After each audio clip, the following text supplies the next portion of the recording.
What's going on, you guys? The Mark.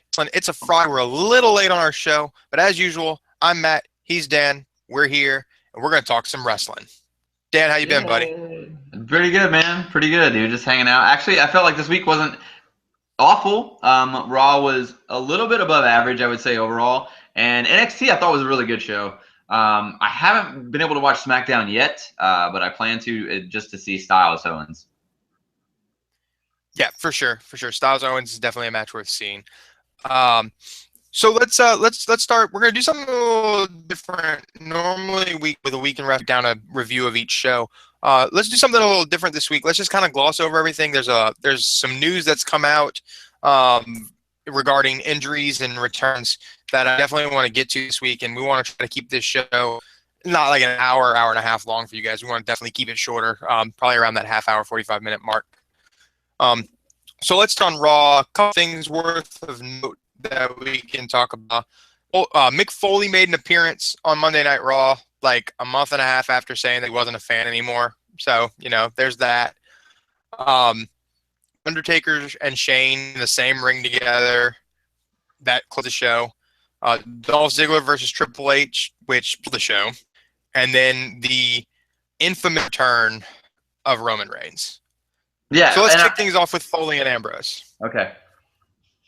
Yeah, man. I felt like the promo was. I felt like it was awesome. I felt like that was. Sometimes I worry that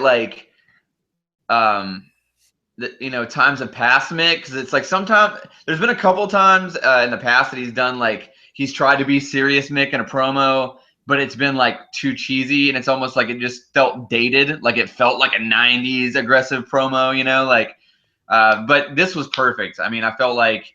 And you could tell it was a little bit improv, or if it wasn't improv, that they just accidentally went off script because they just couldn't both memorize lines. But I mean, I feel like it felt really organic, and it felt like a moment that's going to be like in the 10 years from now in the Dean Ambrose Blu-ray or Dean Ambrose straight to stream, whatever it is, special. I feel like this will be one of those big moments that they talk about for 20 minutes in everyone interviews about this promo. So I felt like it was an actual historic spot for him in his career. Well, it's a pass of the torch. I mean, in a way, like as Mick Foley of a way as you can of a passing of the torch. I mean, he gave Ambrose the barbed wire bat, which all of the Walking Dead fans will now call Lucille. So Dean Ambrose has Lucille. That's a thing. So I'm anxious to see if we're going to see some hard way between him and Lesnar in Mania, especially since I think that they're just leaning more towards allowing more violent content. But we'll get to that in the rumors portion of the show, or the news portion of the show, which in wrestling it's the same thing pretty much. But yeah, I agree. I agree that it was very much a passing of the torch. So, but after and Reigns, Reigns, good God, Ambrose and Foley. Let's jump to the next important thing, because this is going to be the next shortest segment. Because trust me, we've got a lot to talk about on the big subject. But Taker and Shane in the same ring. Taker's return, not his return, but I mean he's back. In the WWE. This is the second time we've seen. Shane comes out. They do their whole little thing. What'd you think about the Shane and Taker segment with Vince? It didn't really work with me. It feels like they're really trying to make it make sense, and they know it doesn't make any sense. And it's like, and then they almost dig themselves in a hole further with it, because it's like, well, Shane's character has to say that it doesn't make sense and point it out. And then the Undertaker, it's almost like the Undertaker you can't lose any dignity from the Undertaker, because he's the Undertaker and he's supposed to be this this living legend that's still performing, and it's starting to feel weird to me. Like, you could have literally just given me Vince and Shane promos that were work shoot from the time you put them on TV until the match at WrestleMania. There's no need to have the Undertaker out there at all, because it's only going to hurt his character, in my opinion. I mean, I understand what they did there towards the end, and to try to kind of save it. That way, Undertaker doesn't look like Vince's stooge, and Shane. But at the same time, Shane looked a little bit like he could be a threat. But it didn't really work for me, honestly. What did you think about it? I liked it. Like, I mean, I didn't hate it. I think that Taker's the bounty hunter. You know what I mean? Like in this situation, just a bounty hunter.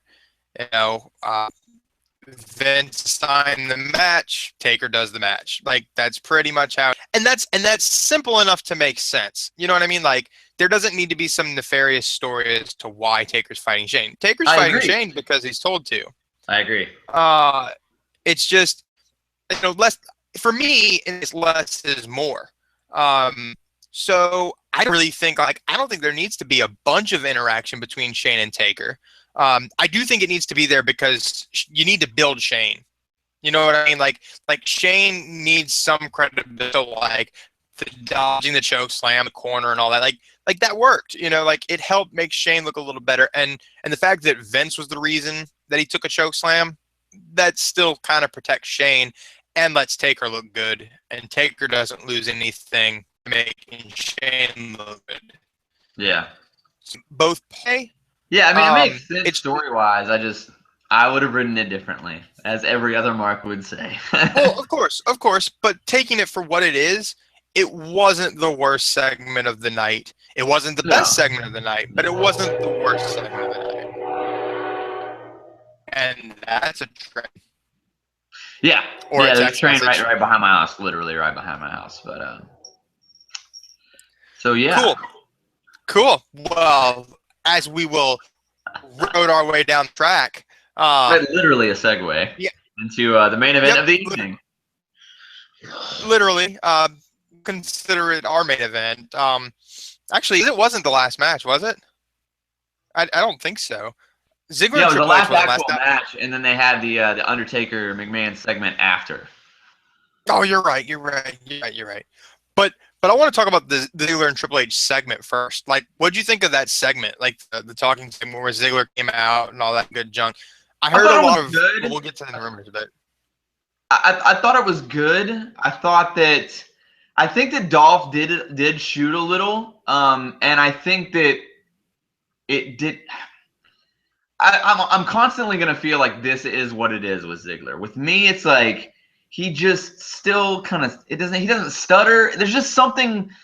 It's like he's got a great look. He's a great worker. He can say things and it makes sense, but it's just like I don't feel it when he just seems like a B actor. He seems like an A+ performer, but he seems like a straight to DVD actor. You know what I mean? Like that's just my vibe of him. Like now I could be wrong. I mean, that being said, I thought his promo was good. I just felt like I was like, it just feels a little cheesy, even when I know he's trying to be real. You know what I mean? Well, like I like the promo, and I definitely think having Hunter on the opposite side of the mic instead of just Dolph and Stephanie definitely helped it. You know, because how much shit can Dolph talk to a non-wrestler authority figure? You know what I mean? Like he's not gonna bump Stephanie for multiple reasons. But Hunter, I mean, it makes total sense. You know what I mean? So I thought it was a solid promo. A lot of people think Dolph sucks on the mic. I don't think he sucks. I think he's not a John Cena, but he's certainly not like a good, God forbid, like a Great Khali or a Ryback or somebody like that. But to me, that's why he's not main event, because he oh, well, of course. Like perfect example is if he were a world champion and you had to put him out to open Raw for 20 minutes for him to cut a promo on his next opponent, it would be terrible. That would be terrible. He can't hold 20 minutes, man. He just can't. But and not to get off of the Ziggler topic, but that is a problem with the booking. The booking is there's a standard, and there's not the mentality of, you know, show his strengths, hide his weaknesses. You know what I mean? Like there isn't that anymore. Like you have to do everything. The formula more than to their talent. They try to mold. They try to mold the talent to the formula instead of molding the formula to the talent. Right, and that's a problem. But the match, like Dolph Ziggler versus Triple H, great match. I dare say that it was better than Ambrose and Triple H. Like it was great. It was really good. It was really, really good. And the post match was good.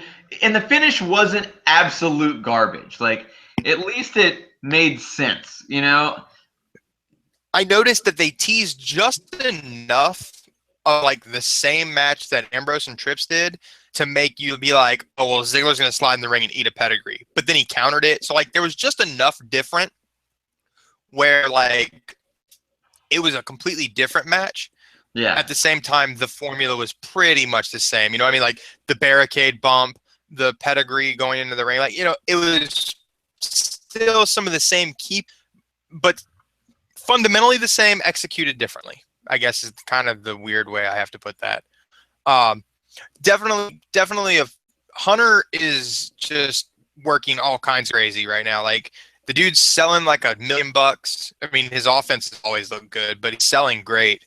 Yeah.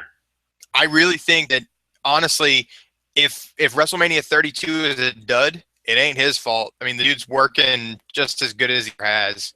No, I I'm sure actually think him, he's selling dude, and him and better. Reigns are going to put on a great match, man. They're going to put on a great match. It's going to be really good. It's just, I would honestly rather continue to watch Triple H wrestle. So I'd rather him be the champion. I don't see. It's like I feel like I'm leading up to a really big event, and I'm really like I'm stoked for Mania weekend, man. Like I'm stoked for the card finally. I'm stoked for Takeover, but like they're gonna have to really change everything on Smarkamania, or I honestly feel like this year might be worse than last year, and that's just like Yeah, scares me. Like it's. I don't even know what I mean. It honestly though, like aside from Roman, it's not that bad. Like I mean, the main event picture might suck, but there's still going to be like your Zigglers, your Ambrose, your Dude, no, Cesaro, and all that. there's You been know what great I mean? matches. We've had like great workers and great matches, but the writing all last year has been shit. Even when we were loving Rollins, we were bitching about how they were booking him. There was some great wrestling in 2015, but story-wise, probably one of the worst years ever in the history of the company, ever. Yeah, they The really open lack in the challenge, continuity. the open challenge creatively was probably the only really cool thing that happened last year, and that essentially is just a wrestling angle where a guy defends a title on the show every week. That's been happening for That's called a TV title. Yeah, like so it's like you can't really give, I'm not saying that 2015 didn't have some awesome matches and some great wrestling, and NXT was phenomenal, but the writing all year last year is pretty shitty, and I'm just really worried that it's gonna get worse. But we'll see. But Roman getting booed though, I know the rumor going around is that Vince is super, super pissed about that, and I kind of have this desperate feeling that Triple H is gonna go full baby at Mania, and it could be amazing. I kind of hope they do the double turn. I heard it was going to be a rumor. I heard it was a rumor, but we'll get to that in the Roman return as a segment made perfect sense. It's just the wrong guy. like he got that initial like 2-second pop, just like yes, someone coming. Oh, it's Roman. Like that's literally what happened. Dude, as soon as the music stopped playing, it was like overwhelming boos, and Vince is so hot about it, man. Still, I've heard, but I heard that so Triple H got staples from the brawl, and not only that, but he threw a travel case at a ref, like where he threw it and hit a ref. Rudy Charles, the ref yeah. has stitches. Yeah. Yep. Baby Nate. No, it was Rudy Charles. No, not Baby Nate. No, yeah, Charles. Yeah. Yeah, my buddy from Nashville, man. So, but no, sorry, Nate is never mind. That's other news. Baby Nate is other news that we'll get to. But yeah, so he's got stitches in his leg. So that happened. So pretty crazy. Like it's not a perfect, but I mean, it's an Attitude Era style where just like anybody's fair game. Like Roman threw a guy like he was a piece of paper. Like hummed him across the hall. I mean, the TV spot was cool. Like, getting the baby faces coming back out to like help him out, like that all made sense. I mean, the segment was cool, I thought, actually. It's just that it literally would have been better if he was just the heel. Like, it would just be better if he was just the heel. Like, I mean, like for example, if you're gonna do this brand split thing, like I have a really good feeling that what they're gonna do is Undertaker's gonna win, but Shane is gonna somehow be like, all right, well, at least I get SmackDown. You see what I'm saying? Like, and he even if he doesn't have, like, I think they're going to do a brand split. So it's like, why don't you make Triple H babyface at Mania and just give him NXT? Like, you're going to make it big this year anyway. You've got Nakamura there. You're going to put it on tour pretty much all year next year. You've got 4 specials scheduled for it. So it's essentially like a 1996 WWF that wasn't doing so well. You know what I mean? It's like, just put Triple H in front of that and have him a babyface GM, but he also has to wrestle for you guys. And then just have him against his wife. Like, we haven't done this divorce angle already once. Just do it again. It'd be great to put them against each other, too. That's ratings right there, especially while everybody needs to get healthy. Just put Stephanie against Hunter. It'd be great. It'd be fantastic. Just do that. I'm cool with that. Like, whatever. You know, it seems so easy, too. It's like, you can milk another year out of this while everyone gets healthy. And then, you know, like, put Triple H back in the office or whatever. Write him off TV. He doesn't have to wrestle anymore, whatever. But you got so many guys that are hurt, and it's like, this would make Marks happy, and the casual fans would still stay into it because it's literally the same people in different roles. Yep. But mention a name. You mentioned a very important name because we're going to get into NXT and at TakeOver. I mean, obviously everybody had read the spoilers, so everybody knew it was announced anyway. But we actually got to see Shinsuke Nakamura on the WWE Network on NXT in a video, and I marked out so hard. It was awesome, even though you couldn't hear a damn thing he was saying because the live crowd was so hype. Yeah, that crowd went batshit crazy. Dude, batshit crazy. Yeah, they were, dude, and it was awesome. You're right. I mean, that's an iconic moment for me as a Mark, for sure. I thought, and you know, NXT's had some like average to below average past few shows, and this show was really good overall, top to bottom. Even the little squash matches were good. Ciampa looked really good on NXT. I felt like, and they actually, it was more of an enhancement match than a squash because they actually gave Sorensen a little bit, and Sorensen looked good. And you know, even the announcing I felt like was pretty good, like overall on a show. Like, I think Graves is getting really good. I think that if you just actually let him just call a match as a color guy, he's pretty good. But you know, yeah, I don't mind Tom Phillips either. Like, you know, like I thought I would hate him. Yeah, I don't mind Todd at all. I think he's. I mean, he reminds me a lot of Todd Pettengill from back in the '90s. Like, reminds me of that guy so much from the In Your House pay-per-views that would talk about the hotline and stuff. Oh Lord. They always had the thick black hair with the little '90s mullet that only came down to like the bottom of his neck, you know. Old school stuff, man. Yeah, good stuff, man. He was the host of Livewire. You're dating yourself, bro. Dude, Livewire was the shit. I know. I got grays coming in here. Check this out, bro. Check out my grays. Man, no, keep that beanie on, bro. There's a reason you wear it. No, I don't mind the grays. I'm actually into it, but. So what do you think of Asuka versus Bayley being announced? Because that's going to be a thing. I think it's going to be, man, it's like, I look at this card for TakeOver, and I just feel like, you know, we've had the discussion on the show before about Aries and Corbin. I'm like, yeah, I think it's going to be the sneaky, like, this one could actually steal the show. It's going to be so good. And then it's like, you look at the whole card, and it's like, there's not a single match that's, like, honestly, the one that I'm like the most not really that stoked about is Finn and Joe, and it's just because I've seen it already. Like, so many, I feel like they've been doing this for a while, like, a while. Like, I honestly, as stoked as I am for Nakamura and Zayn, I am not bad mouthing it at all. I'm super pumped. I do feel like it would have been better Samoa Joe versus Nakamura, and then Sami Zayn versus Finn Balor. I know they didn't do it that way because of babyface and heels and all that stuff, but. And I think Nakamura is going to work heel, which is super awesome to me. Like, I really hope that's what they do. But, yeah, man. But Bayley and Asuka, though, that's going to be one physical-ass match, man. I really feel like Bayley is going to try to top that triple threat at actual Mania with Charlotte and Becky and Sasha. And I think that Asuka's up to the challenge if she's going to do it with anybody to, outshine that triple threat. So I think it's going to be a hell of a match, man.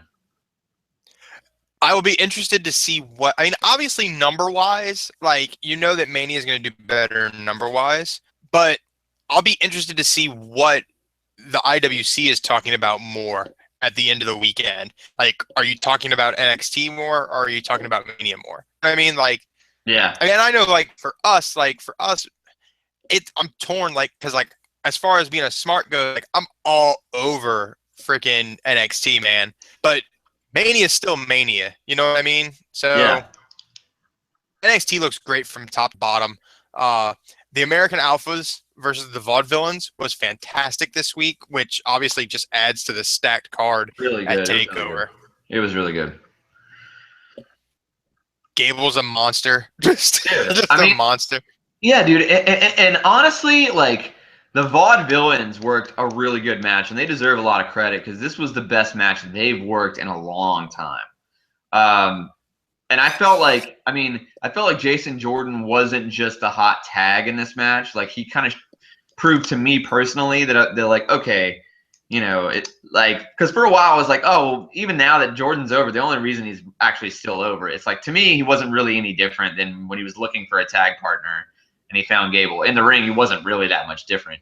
But this past match kind of showed me like he's changed. He's got a lot more fire, at least. I don't know if he would be a very good heel, but I think he's almost like a clunky young Ricky Steamboat. You know what I mean? Like, I don't think he could be a heel, but he has so much fire that it's believable, and he uses it in actual times that are like called for it in the match, which a lot of baby faces don't get. Like, his timing is good with his emotion, which is so I felt like the match was really good. And Gable's just, dude, to me, Gable's already a main event guy. Like, even on promos, I feel like you could put a heel Chad Gable against Finn Balor, and it would be main event worthy. That you could do that for 6 months, like you've been doing with Joe. That, in my opinion. Well, So, and I think they're getting ready to do a changing of the guard with NXT. I mean, obviously, Smartmania is coming up too. So, but with Finn's that staying. being said, And that's why I think yeah, Nakamura is going heel, and I think the Bulletproof Club is going to be a babyface faction with Finn, and Nakamura is going to be the heel. So it's literally going to be like the flip of New Japan. Like, you know what I mean? you think they'll do like Nakamura will do like a quote unquote strong style type faction to battle the Bullet Club, be in it. No, Joe I think works it's pretty just going to be smart, him. But I think that he's good and he'll enough just kill to him. carry it. And he'll just kill him. Yeah, I think. Yeah, I mean, and I think. Well, they might put him with a tag team, like a babyface tag team. I don't think it'd be like the Alphas, but they might get Hideo and somebody else in there with him, probably another Asian guy, or maybe somebody from this cruiserweight tournament. Maybe their new signee. I don't know. I'm just talking on my ass now, but Well, so speaking of that, though, we'll get into some rumors real quick. The reason why I don't think Finn's staying, I heard a rumor that Vince and Triple H are arguing over if the Bullet Club or the Bulletproof Club or the Balor Club, whatever you want to call it, there was rumor of Finn coming up. Like Vince wants him up now, and Trips wants to wait. Like, I heard that was a thing. And they want Finn up, and they want the Bullet Club boys to debut with him when he comes up. So that's why I think Joe's winning and Morris staying baby. oh, and you think we're gonna Nakamura get stays Finn at heel. Smartmania with the Bullet Club? Yeah, yeah, that's what I think. Do you think AJ's with him? You think it's a four, all four of Ooh, them? as good as that would be, it wouldn't be good for Finn or AJ, I don't think, because I would love it personally. Like, I think it I would be think that they're cool. gonna I give him. just don't. See, I think it would be a really cool idea that you could run with for about 6 months, where you give AJ the U.S. title and have him run with like Kalisto, which would be awesome, and then you give Finn the Intercontinental title. But that's what you do with Zayn instead of doing the NXT title here, because I honestly believe Zayn is leaving WrestleMania with the IC title. But that's what I'm saying. Like, and then you get to a point where the Gallows and Anderson, or what is his name? Yeah, It's Anderson. Anderson. Carl It's Anderson. Yeah. Anderson.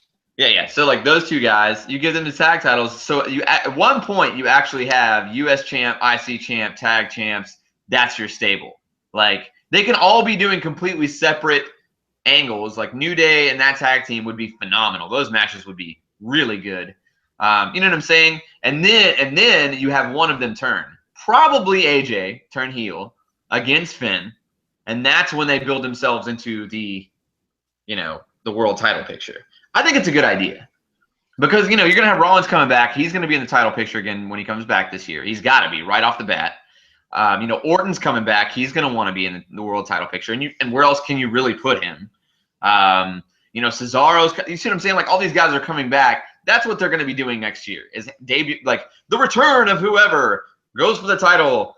You know what I'm saying? Like as long as everything goes, which is a smart plan. It's like, but in the meantime, you build this like AJ Bullet Club, because a Balor AJ feud in the main roster over the Bullet Club is going to be. That sounds awesome to me. Like that sounds awesome. It will be what keeps the Smarks happy. Roman Reigns reigns. Yeah. Yeah. See, and I also heard another rumor. The rumor that I heard was that Vince has actually like been on record as saying that he is not actually a fan of NXT.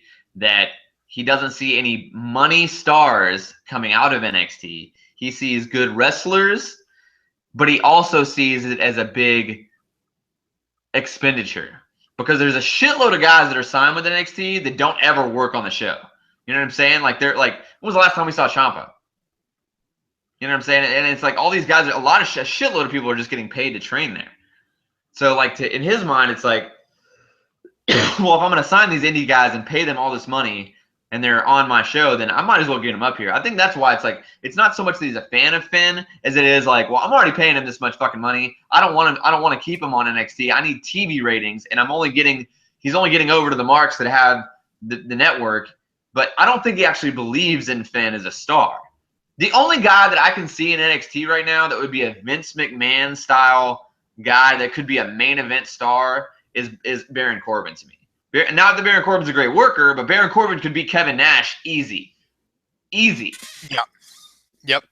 Exactly. And I think, honestly, that's about it right now. The current roster, I mean. Yeah, there's Apollo's one. got Honestly, the only Vince-ish guy that could actually work is Baron Corbin to me. The only one. And Eva in the Divas area. Those are the only two Vince people I see in NXT. Yeah. But you mentioned like Cesaro and them coming back. So Cesaro's got a return date. WWE announced that he will be at a live event in Amsterdam. He will be back April 15th. So that's cool. What that also gives us is an idea of a return time for Cena. Is there a return time for Tyson Kidd? Tyson Kidd's gotten news that he might not wrestle again. Okay.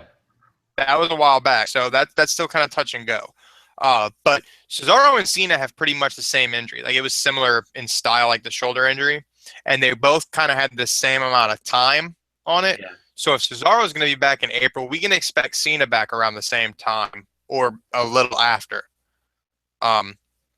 So that's kind of who we see coming back in the next month or two. Well, see, then that would only put because there's another rumor I've heard that there's going to be a John Cena involvement with Undertaker at Mania. I heard that one too. It's like it is Super Cena, and it's like, well, if he's going to be ready for June 15th or April 15th, April 3rd is literally less than 2 weeks earlier. Like, I could see him coming out and doing an AA or just like hitting him with a chair in the back or something, and then cutting a promo the next week, and then wrestling the week after that, which would be around the same time. So I don't know. I can see him costing Taker the match. Like I heard that was the rumor that he'll cost Taker the match to help Shane and to get rid of the Authority. But I think they're just going to do the brand split, man. I think that the Authority. And see, this is why I really think it would be super smart to turn Triple H babyface, because you literally have the 3 brands, but Stephanie is only on SmackDown, and she's a heel. And Triple H is only on NXT. Like, that's how you break up the Authority. You know what I mean? You have them divided. Like, you have them divided between, yeah. Like that, I mean, that could work, you know. So, but with those two guys coming back, as we saw on Raw, Neville broke his leg. Well, he broke his ankle and his shin. He has a fracture in both. He'll miss Mania. He does not need surgery. They did X-rays. He does not need surgery. Um, and Bray Wyatt is inactive with a back injury. That's why he didn't wrestle at the live event. That's why Luke Harper did instead. They're keeping him on TV because it's not serious. He's still expected for a big put come after Mania, which is why they're keeping him on TV. I heard the plan is they're either going to go one of two ways. They're either going to go Brock or they're going to go Roman. I heard both were in the books. It's just a matter of which one goes first. It's got to be Brock. So it's got to be. Yeah, I would think Brock is first and then Reigns after, and only if Reigns survives the whole Seth Rollins thing. See, I just don't understand. Like, to me, this whole Roman Reigns thing is exactly like The Rock. It's like, why are you doing this Rocky Maivia thing to us? We continue to boo you until you cannot stand it anymore. Now turn him heel, and then maybe he'll be better, and we'll enjoy him as a heel. Maybe he'll find himself better as a heel. And then he can use some of his heelish qualities to turn himself into a better babyface. Because it's like I promise you, he'll probably get over, even with the marks, as a heel. He probably will. Why are you so defined? Like, why does it have to? Like, I understand you don't want to lose control, but you're not really losing control. You're literally just switching the teams. It's the same players. It's the same game. You still have all the control. You can even book the same finishes and put the titles where you wanted them to go, but you just need to make him heel. I would be happy, especially if at the end of Mania he's my heel champion. I would be happy, I think. Well, especially if you want to get the live reactions that you know what I mean? Like if you want the proper live reactions, then you'll have to do the flip. You know, if you don't care, like if you don't care what the live crowd does, then leave it how you want and tell the story you want to tell. But I mean, if you want proper reactions to go with actions, then flip him. I mean, that would be the easiest thing to do. Yeah, I just don't understand why that's not like an obvious thing. I don't know. But I think that covers about everything important in the WWE this week that we need to cover. Real quick before we go, do you think that the WWE will break their attendance record? Do you think they'll break the Silverdome record? Well, I think that the technical Silverdome number that Meltzer reports, like 78. Is and so like I think that yes, they have broken the indoor attendance record, but I don't like the actual one. But the worked 93,000. I don't think that they'll actually sell that. But I do think that they'll say, because they technically have beat their own technical number already, that they got 100,000 people in there. I think they'll say that. But I do think that it is probably the best-selling WrestleMania that they've ever had. As of last week, they were at 1,000, I think. It's the biggest gate that they've ever had. Yeah, So I think there's a very real possibility that they will actually sell. But that's 20,000. That's 20,000 standing room seats. 20,000 in like. But I mean, all they technically have to do is give a bunch of them out. You know what I mean? Like if they really want it, like if they want it legit, you know what I mean? Like that's what I was saying about like I kind of want to just go, but I found out that like I was like I kind of want to just go by myself because I have family in Dallas I could just stay with, so I wouldn't have to spend money on the hotels. But then I was like, yeah, a ticket to NXT at this point is like $400. So just with the flights, it's like I can't do that. Yeah, it's nuts. So, but it's I mean, it's gonna be a good Mania, guys. Like, it's not gonna be a shit show. It's gonna be a good Mania. It's not gonna be as good as last year, and I don't think it's gonna be as good as 28. But it's gonna be a good one. Takeover is gonna be phenomenal, though. I think it's gonna be the best NXT show they've ever had. Takeover will be the best part of the weekend, including the Hall of Fame. Love you, Sting. Sorry, but including the Hall of Fame, NXT will be the best thing of the weekend. And speaking of Sting, just a last note before we go, TMZ is reporting that Sting will officially retire, and he is expected to make his announcement at the Hall of Fame induction. And why That shouldn't he? is It's the best way. It's the best way to go out because I mean you had a phenomenal match with Seth Rollins, no shame, and how it ended. And honestly, even the way it was recovered, like it brought realism in it. But I've watched that match since then, and it's like even if you think it could possibly be a work, it's like man, this is really good. Like it was a great match. Why mess that up? You had two really good matches in WWE, and yes, I did enjoy the Triple H match. So, yeah, I mean, great career. Congrats, Sting. Everybody else going in this year, though, except for Stan Hansen and the Freebirds. Like Jackie, though, I mean, I get it. She was a really great worker, but I don't know. Jackie Moore just kind of feels weird to me. The Godfather, it's like, dude, like, sure, he was around for a long time with a lot of different gimmicks, but he was always a mid-card guy. Like, are we putting mid-carders in the Hall of Fame now? Like, are we doing that? Is that what we're doing? If that's okay, then that's fine. But if that's the case, then you can actually make the case for, like, Sean Waltman. It's like, okay, well, then X-Pac should get in then.